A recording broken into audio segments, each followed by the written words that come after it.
If you're a coach and you want to sell more coaching services, then I want to see you coach on camera. I don't want to see you just doing a talking head video, which is great. I don't want to see you doing interviews with other people, which is great. But if you want to sell coaching services, then I want to see you coach somebody.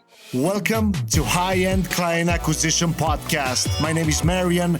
I'm your host, and this show is here to teach you how to attract your dream clients on autopilot in 30 days or less. Each week, I bring you a guest or a strategy that can help you take your business to the next level.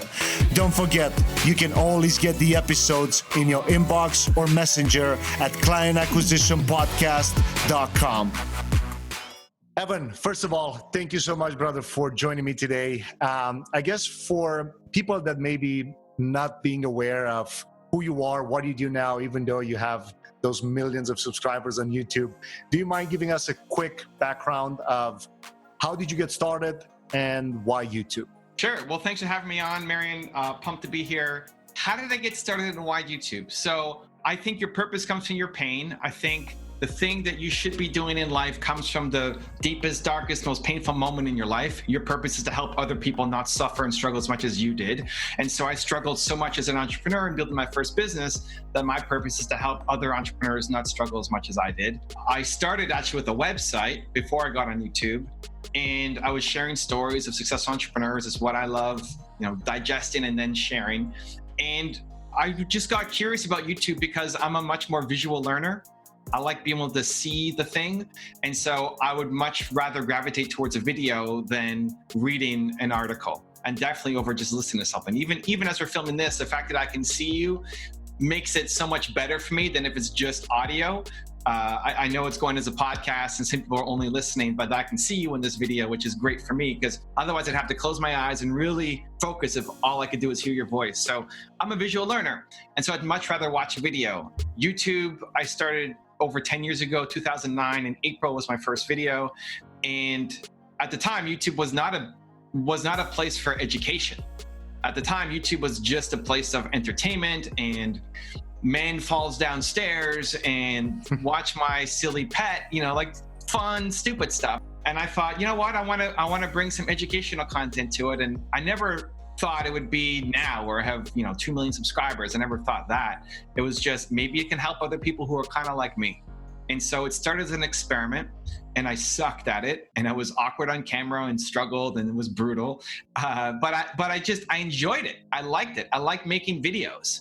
And so 10 years later, I'm still here, alive and kicking. Awesome, and love it. And just to relate to a couple of the things that you just mentioned, I'm a visual learner too. And no, this interview will actually go on YouTube as well, following your advice. But I wanted to mention a few things. So number one, you said you started doing YouTube in 2009, but it took you a long time until you actually started to see the first couple, not the first couple of subscribers, but seeing the results that actually made you understand like, oh, actually I have something going on. I've seen a video of you, I think on your, obviously on your YouTube channel, talking about the series that only exploded, 3 years ago or something like that? The top 10 series was 3 or 4 years ago, yeah. I mean, it took me, listen, the beginning when I started, I wasn't all in on it either. So it was one video and then 3 months and then another video. So it wasn't, you just get the account and post something up. I wasn't taking it seriously. My first video in the first year got 3 comments. The first was my mom. The second was my older sister. And then the third was some random guy who found my video. So in 1 year, I had 3 comments, and 2 of them were my mom and my sister. So yes, it took a long time. It took me 5 years to get to 7,000 subscribers. 5 years. Okay. So that's 7,000 subscribers. But my journey isn't the same that I think people. I don't want that to be prescriptive. I don't want people to listen and think, oh my gosh, it takes 5 years to get 7,000 subscribers. 1, I was not very good. 2, I wasn't taking it seriously. And 3, YouTube was a different game back then.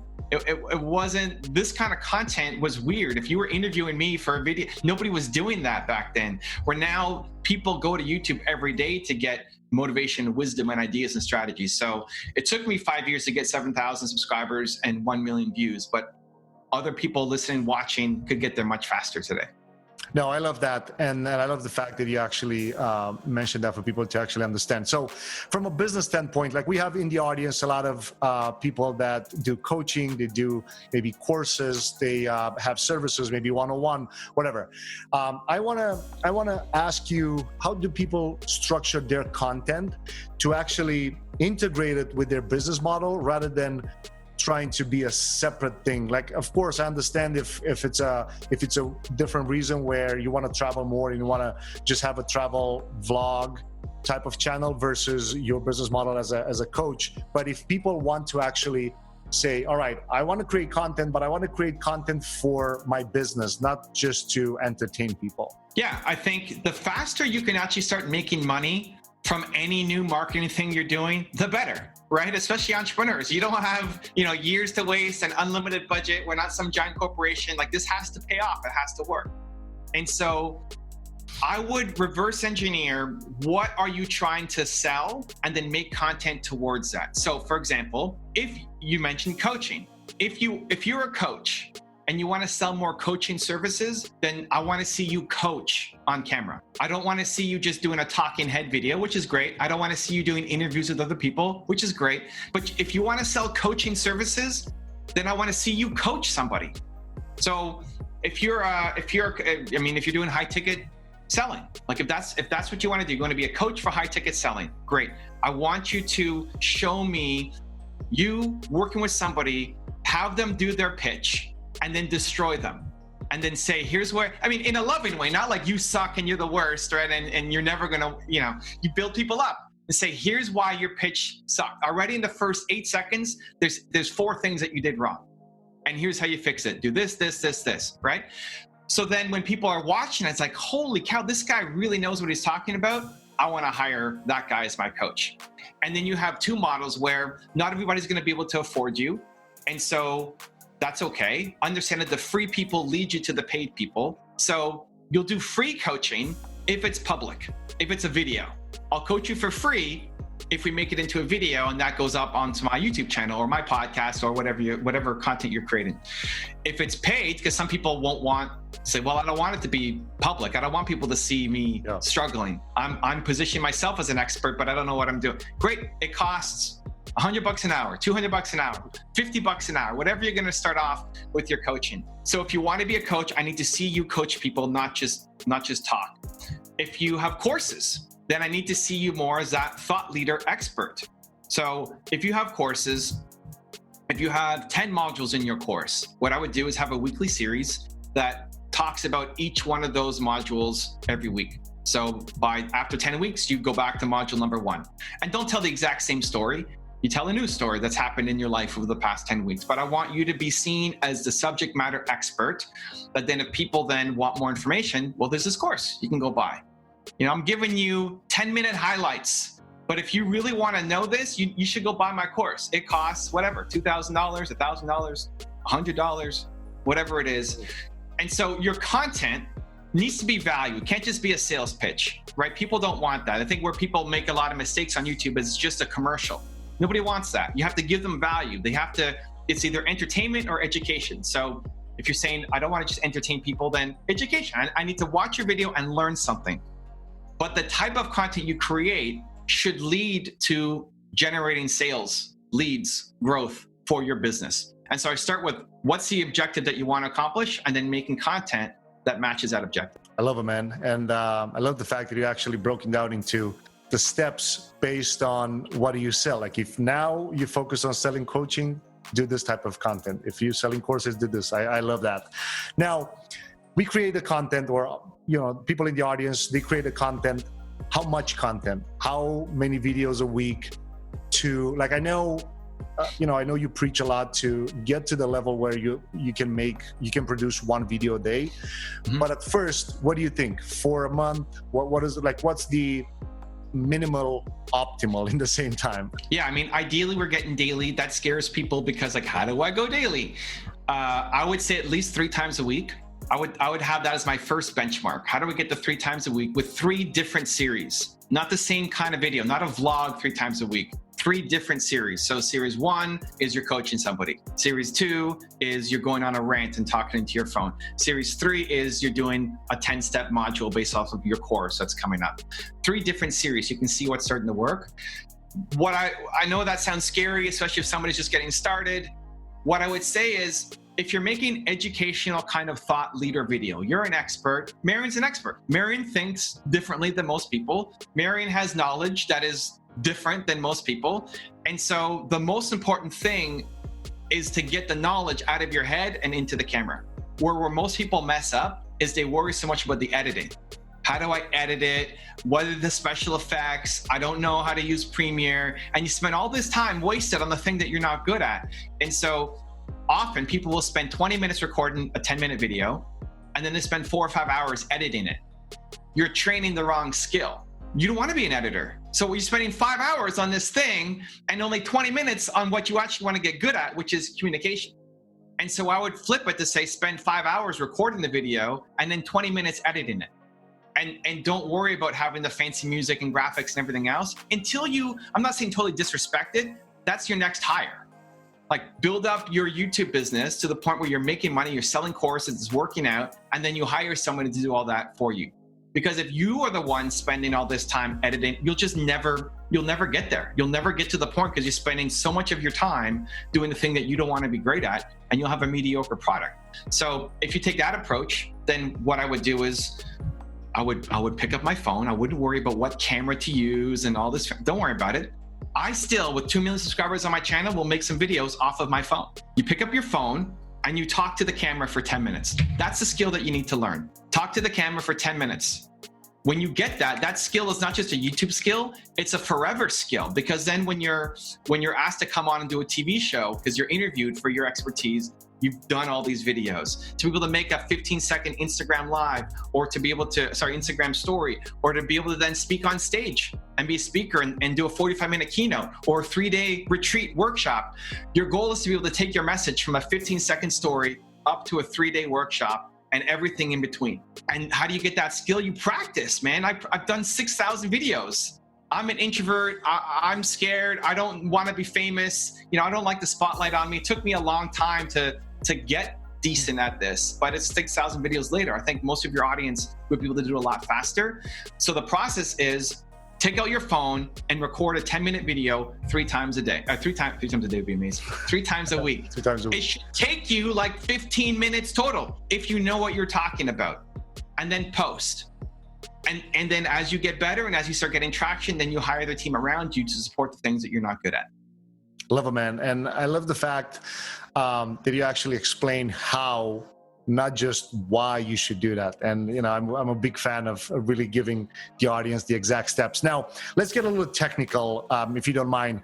Yeah. Let's say we go over the sphere of recording videos. We start recording them and then we post them. How do we get people to see them from an organic standpoint? Do we optimize it for search because it's YouTube, a search engine? I know you have such a different approach to this, and that's why I want to hear from you, and I want the audience to understand, because I was just like, I got a lot of YouTube courses in the past, and all of them focus on that. But you, right, you just blew my mind in another talk not too long ago. Well, I'm working on my own YouTube course. Marian is the grand master behind all of it, helping set up our ClickFunnels and landing pages and everything. So stay tuned for that. The game is not search. The game is suggested. If you look at your channel growth, it's not going to come from search. Even though YouTube is the #2 search engine in the world, most of views don't come from that first search. It comes from all the videos down the side and at the bottom. That's suggested. That's where you want to be ranking. And so what you want to be doing is look at what are popular topics in your niche. So if you're talking about high ticket closing as an example, then who has made videos on high ticket closing? I would then take that same title and try to make a better video. So if I think high ticket closing, I think Dan Lok is the first guy that comes to mind. Yep. So you watch a video that Dan Lok made, and maybe he didn't go deep enough. Maybe you have a different perspective. Maybe there's areas that he missed. Maybe you cover a different geographic market than he does. Maybe there's something else that you can add to that conversation. You take Dan's title, that's a proven winner. You make your video the exact same title, but then you don't just talk about what Dan talked about. You add your your gold, your juice, the thing that you're amazing at, and continue to do that. Your goal is to make a better video than the original, based off of your knowledge, your expertise, your credibility. As a starting point, you're looking at who do you know, who are your friends, who's in your circle, do you have an email newsletter, do you have other social media accounts that you can get people to subscribe to your channel, watch your first videos. But that's the process. It's not about ranking in search, it's about ranking in suggested. And we want to take popular topics, we want to have our perspective and crush it. And then your first goal is to rank against your own videos. You won't rank against a Dan Lok video until you rank against your own videos first. This is where people often mess up. Go to your own video. And this is where people now, if you're making content and you have 10, 20, 30 videos, right? Log into Chrome, go incognito mode so you're not logged in as yourself. Watch your video and then look down the sidebar. How many of those videos are your own? And for too many people, it's not a lot. So if you're not ranking against your own videos, you're not going to rank against Dan Lok or some other big YouTubers' videos. That's the ultimate goal. If you're in the high ticket closing, my goal would be every time a Dan Lok video comes up, I want to be right there next to it. You're going to siphon Dan's audience, right? And for anybody, right? Like siphon my audience, siphon Gary Vee's audience, or Grant Cardone, or whoever is the big fish in your niche. You want to try to siphon their audience and make better videos than they do. But until you start ranking against your own videos, and there's tactics on how to do that, then you're not going to rank against the big ones. So starting point is you're just taking the titles from those big players because you know those titles work, they're eye-catching, and you have ideally something to say. Awesome. No, that's super powerful. Now, I want to ask you this, and I don't know if it's true or not. I've heard a lot of other YouTubers saying that until your channel really has at least 10,000 subscribers, you won't be seeing, like, YouTube won't necessarily push your channel against others. Is that true? Like, you should not be focusing on trying to get people on like your landing page or in your funnel or on your webinar until you actually hit that 10,000 mark. Is that something, or is just a rumor? I wouldn't worry about a 10,000 mark. I'd be looking at how do I give value to my audience. So a great way to do it is, for example, if you're doing a course, great. You have a course. We have our 10 modules in our course. You're going to make a video every week for 10 weeks that talk about a different piece of that module and then repeat. Within that video, I would have some kind of bonus, some kind of download, some kind of premium, right? This classic lead generation, right? That goes to a landing page, and you're the ClickFunnels maestro, right? So within my video somewhere, the goal is I want to make a 10-minute video. Within that video, I'm going to say, hey guys, if you really like what I'm talking about here on, if it's high ticket closing, maybe the first video is on mindset. Like, what's your mindset before you pick up the phone to call? Awesome, right? So you have a whole module and multiple videos in your course. But what you can do is create a PDF download or a piece from the course, some bonus that they say, hey guys, if you're liking this video on mindset I'm making, I actually have a free bonus of the 8 things you need to know before you get into your next call to get your mindset right. There's a link in the description. Go click on it. Absolutely free for you, right? And then you continue on with the video. So just some quick thing in the middle of your video that's value add. That's great material for them, because I want to get them from YouTube to my landing page so that I can capture their email, I can capture their Facebook pixel, all of that stuff. And then from there, you know what to do. I mean, Marian's the expert at that, right? Follow all his content. He'll teach you how to do it.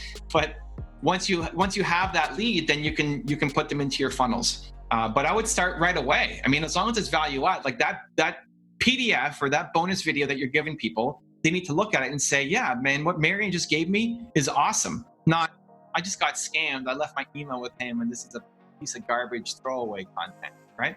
So as long as it's valuable, I would do it right from the start.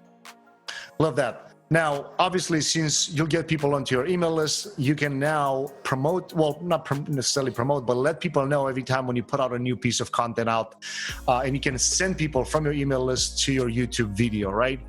But does YouTube reward you for that because you send people from outside onto the platform? Like when you have an email list and you send people every time, like let's say maybe you only have 900 subscribers, but you have 5,000 people on your email list, and you send people back to your list, let's say 10% out of those 5,000 go back to your YouTube video.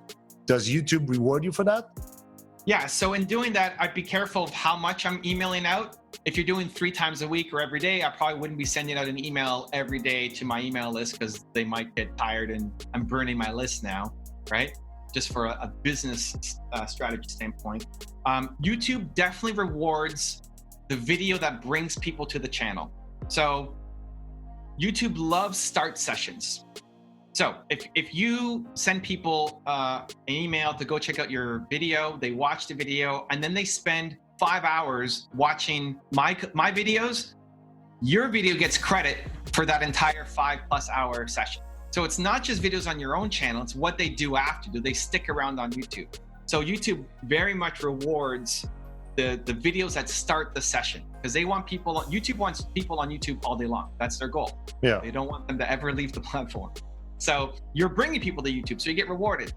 At the same time though, if they're leaving off of your video, you get penalized. So if you're the video that makes, if people are watching 5 hours of my content and then they watch your video and then they leave, your video gets penalized because you're the one who made them leave YouTube, right? So your goal is to bring people to YouTube and then have them continue to watch more than one video. So this is why it becomes important that the people actually watch the video and the content is relevant. So if you're sending people, hey, email newsletter, go watch my latest video, they watch it, like 10 seconds of it, they don't like it and they bounce, that's not gonna help you. You need them to actually, so it's gotta be relevant, just like anything else in marketing, like it's gotta be relevant to the audience.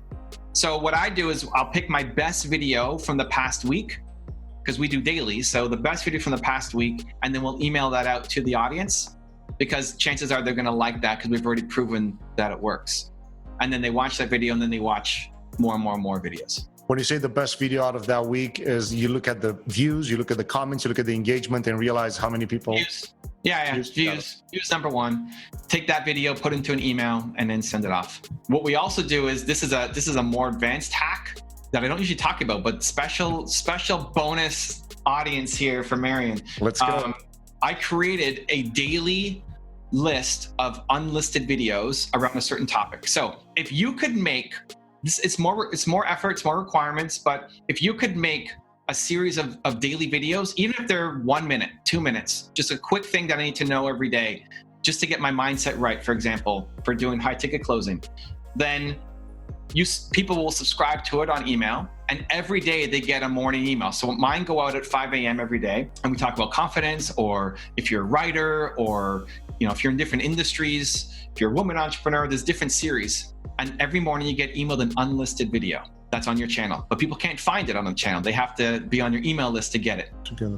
So every morning you're training people, come to my YouTube channel, come to my YouTube channel, come to my YouTube channel. And maybe they only watch that one or 2 minute video, but chances are they're gonna go and click something else down the side, ideally your videos, because we're ranking against our own videos. And now we're creating all of these sessions.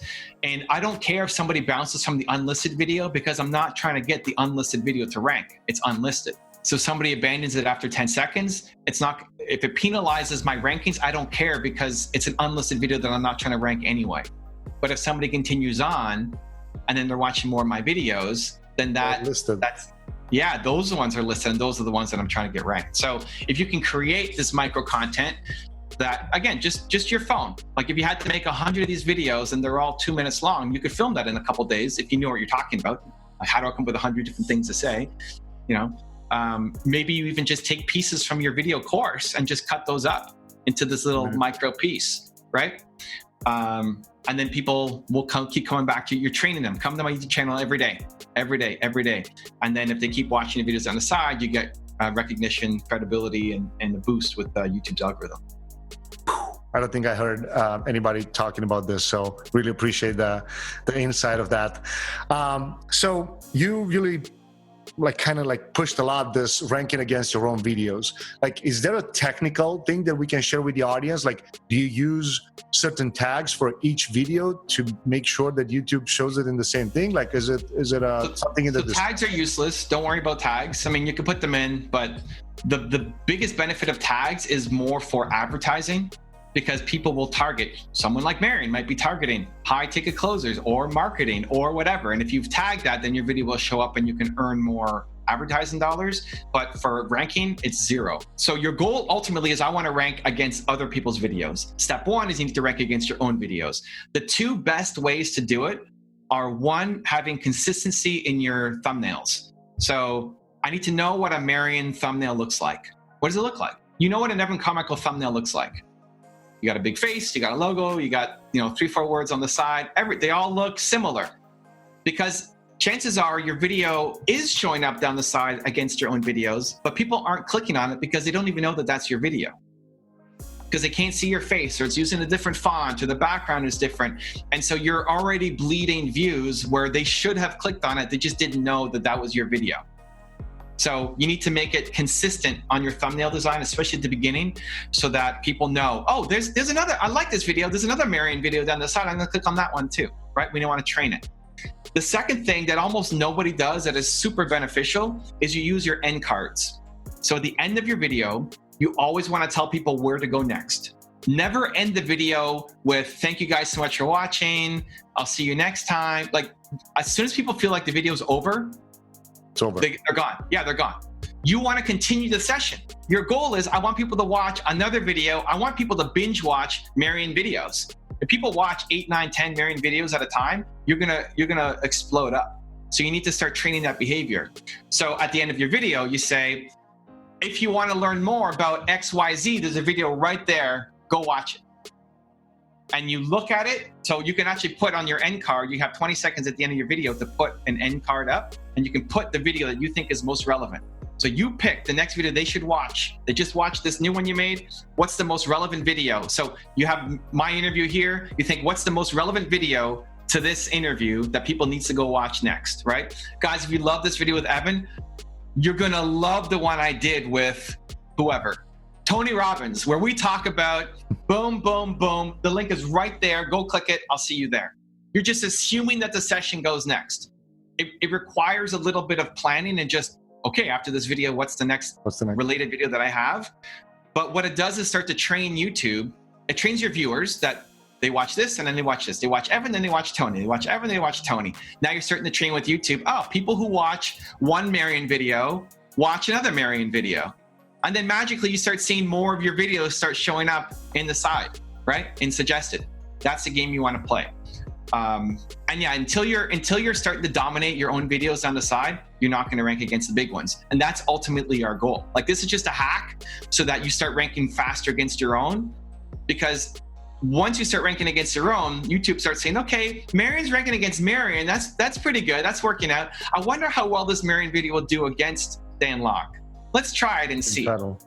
But until you're up against your own, they're not going to give you that shot. Got it. So it doesn't have anything to do with the number of subscribers and all that stuff.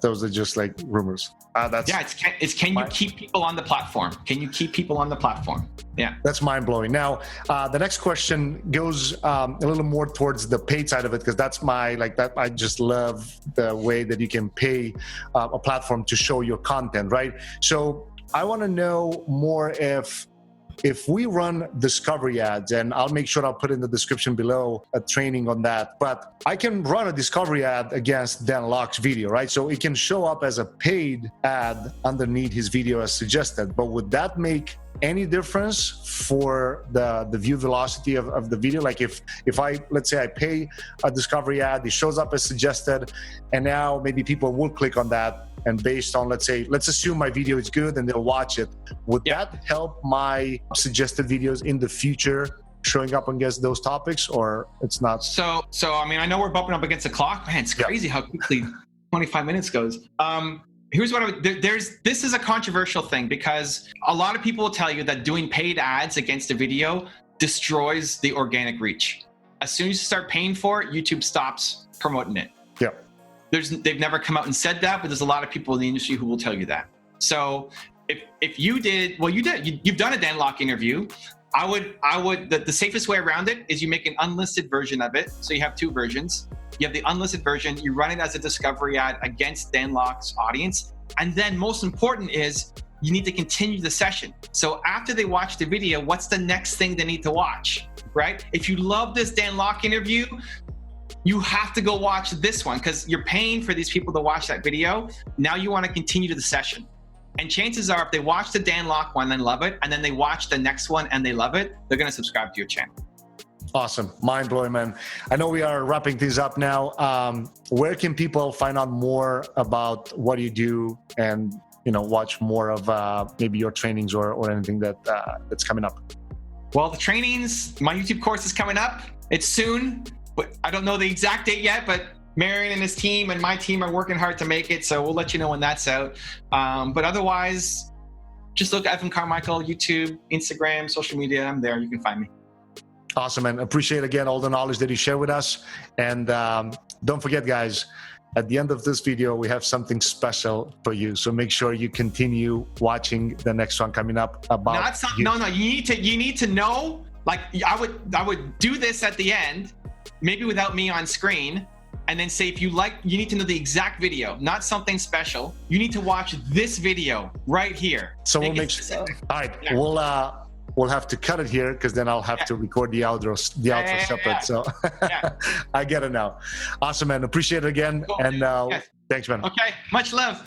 Hey, podcast listeners. I want you to know that I really appreciate your attention and I don't take it lightly. That's why each month we pick a lucky winner and we give away books, mentorship, software, courses, iPads, and other cool stuff. The way to enter is go to clientacquisitionpodcast.com and sign up. You'll get all the details there. Talk to you guys soon. Take care.